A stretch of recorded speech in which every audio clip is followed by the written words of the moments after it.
맑은 가을 날씨. 대전 대신고등학교에 특별한 토론회를 찾아갔습니다. 조금 더 열심히 참여를 하고 조금 더 뭔가 더 말하고 싶었는데 그게 조금 좀 미숙했던 것 같아서 조금 아쉬운 점이 좀 있습니다. 앳된 얼굴에 아쉬움이 매우 큰데요. 오늘 이곳에서 유권자 정치 페스티벌에 참여하는 대신고 학생들이 토론회를 열었다고 합니다.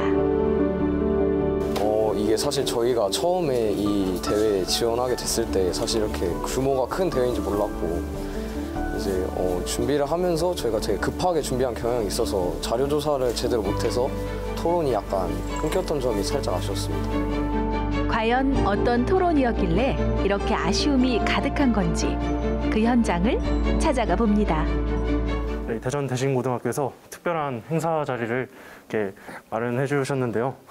오늘 정말 뜻깊은 시간이 될 것 같은데 우리 대전 대신고 1학년 친구분들께서 이제 의사들 간의 파업이 과연 문제가 있나, 그리고 공공의대를 확대해야 되나를 주제를 가지고 한번 얘기를 해볼 것인데 정말 저도 기대가 됩니다. 사회자로서.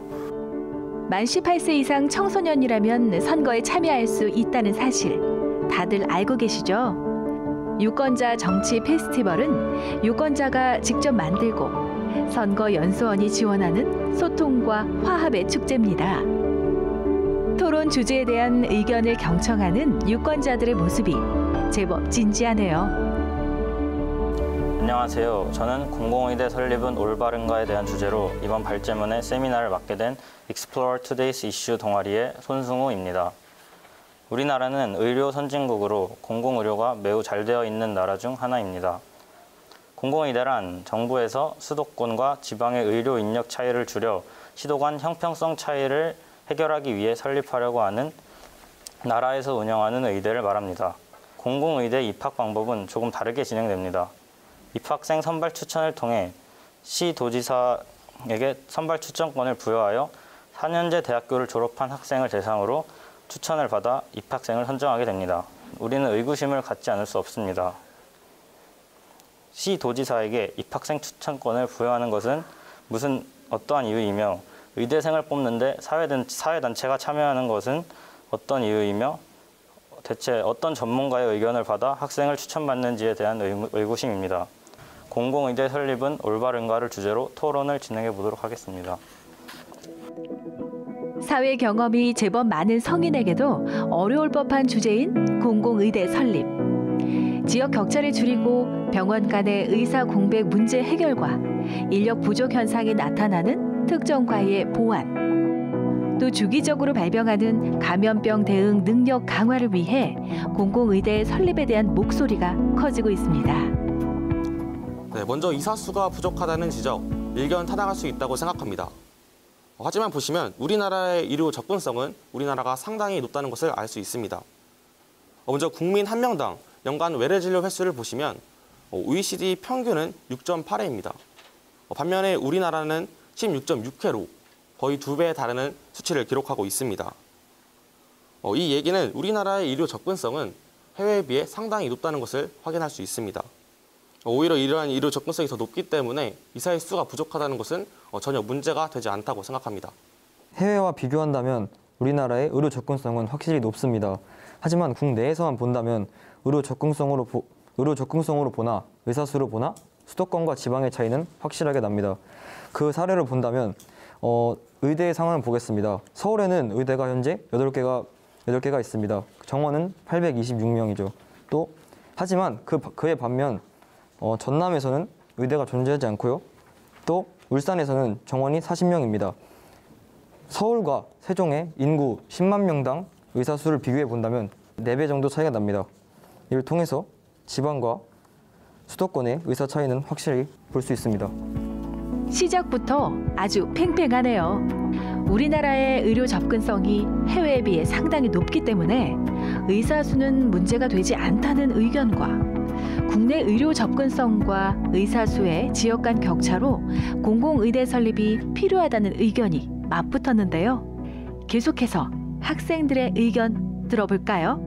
우리나라의 의료 접근성이 매우 높기 때문에 의사의 수가 늘어난다면 그것은 저희 국가의 의료의 질이 높아지는 것이고 그것이 저희 찬성 측 입장에서 보면은 건강보험의 지출이 높아지는 것보다 국가 전체의 의료의 질이 높아지는 것이 더 의미 있다고 생각됩니다. 네, 그 대만의 사례를 보게 되면 대만이 공공의대를 설립한 이후 그 시민들과 의대생들에게 그 의료 서비스의 질의 향상에 대해 설문을 한 적이 있습니다. 이때 설문의 결과 매우 적은 수의 사람만이 의료 서비스의 질이 나아졌다고 했습니다. 우리나라에도 공공의대를 설립하게 된다면 앞서 얘기한 군병원과 같이 질 낮은 의료 서비스를 제공할 것이라고 예상됩니다. 의료 접근성이 높은 우리나라에 의사 수가 늘어난다면 국가 의료의 질이 높아진다는 논리에 공공의대를 설립한 대만의 설문조사 결과를 바탕으로 질 낮은 의료 서비스가 예측된다는 논리가 맞대응했습니다. 정말로 열띤 토론이었던 것 같은데 지금 여기 이제 앉아 계시는 패널분들 가운데 혹시 찬성 측의 의견이나 반대 측 의견에서 혹시 궁금한 것이 있으면 질문하는 시간을 갖도록 하겠습니다. 네, 손을 들어주시고 질문을 해주시면 감사하겠습니다. 네, 찬성 측에다 질문할 겁니다. 찬성 측에 질문하겠습니다. 반대 측에다 질문할 거면 반대 측에 질문하겠습니다를 먼저 말씀하시고 그러시면 되겠습니다. 의사들에게도 이제 단체 행동권이라는 권리가 있는데 이걸 꼭 파업을 했다는 이유만으로 의사들을 이기적으로 몰아갈 수 있는지 그 부분에 대해서는 아니라고 생각하고 있습니다.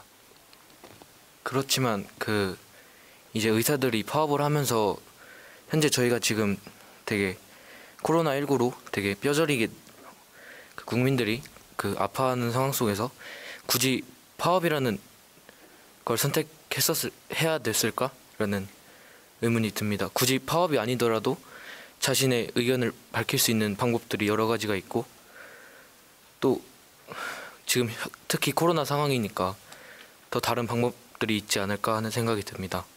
뭐 단체 행동권이 있는 건 당연한 거지만 제가 생각하는 건 소방관이 불을 끄지 않으면 안 되는 거잖아요. 의사가 사람을 치료하지 않으면 안 되듯이 그것도 분명 문제가 있다고 생각을 하고 또 보통 파업이라고 하면은 파업을 할 시에 겪는 불이익 같은 경우는 뭐 예를 들어서 지하철이 파업을 하면 우리가 출근을 할 수 없다던가 이런 주로 가벼운 경우가 많지만 의사의 파업은 그 정도가 되게 다르다고 생각합니다. 만약에 진짜 목숨을 담보로 걸지 않았다 하더라도 누가 독감에 걸려가지고 실현실을 안고 있는데 병원에 갈 수가 없어요. 그렇다면 그 사람은 거의 뭐 일주일 동안 계속 아파야 하는 건데 그런 걸로 파업을 하는 게 과연 윤리적으로 옳을까? 지금 우리가 토의하고 있는 게 윤리적인 관점에서 보는 건데 윤리적인 관점에서 본다면 당연히 틀렸다고 생각합니다. 이번에는 의사 총파업을 놓고 헌법에 명시된 단체 행동권이라는 의견과 코로나19 상황 속에서 굳이 파업을 선택한 것은 윤리적인 관점에서 옳지 않았다는 의견이 서로 맞섰습니다. 저 또한 우려되는 것이 하나 있는데요. 이렇게 의사들의 의견 표출 방법이 이렇게 엄청나게 강력한 힘을 가진 파업으로 계속된다면은 이제 뭐 코로나 같은 상황에는 이제 공공의대라는 그런 상황이 겹쳐서 우연적으로 일어난 일이라고 할지라도 이제 나중에는 의사들이 그 힘을 남용하여서 국가가 마비되는 상황이 도래하지 않을까 생각이 됩니다. 정말로 만약에 의사들이 자신만의 이익만을 추구하고 그것을 따라가기 위해서였다면 오히려 파업을 진행하지 않았을 겁니다. 왜냐하면 파업을 진행하는 동안 그들의 어떠한 경제적 수단 자체가 금지되었기 때문에 오히려 만약 정말 금전적인 이익을 원했다면 그들을 파업을 하지 않고 지금 그대로 계속 의사 생활을 이어갔을 것입니다. 그래서 어떻게 보면은 이게 보다 나은 환경, 의료 시스템을 구축하기 위해서 의사들이 그런 파업까지 진행했다고 생각합니다. 네, 패널분들까지 마무리 멘트를 다 들었는데요. 여러분들이 토의하신 그 내용, 저는 한 문장으로 정리를 하자면 정부의 강행이냐, 의사의 밥그릇 싸움이냐, 이거를 잘잘못을 따지기 전에 국민은 정부와 의사협회가 협력하는 모습을 보여준다라는 생각을 가지고 있습니다. 간호사가 되기 위해서 나이팅게일 선서를 하듯이 의사가 되기 위해서는 히포크라테스 선서를 하게 됩니다. 그중에서 제가 한 문장을 읽어드리도록 하겠습니다. 나의 환자와 건강과 생명을 첫째로 생각하겠노라.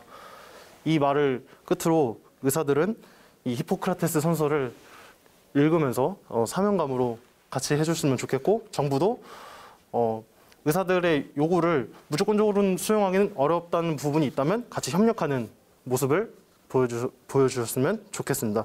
이상으로 토의를 마치도록 하겠습니다. 감사합니다.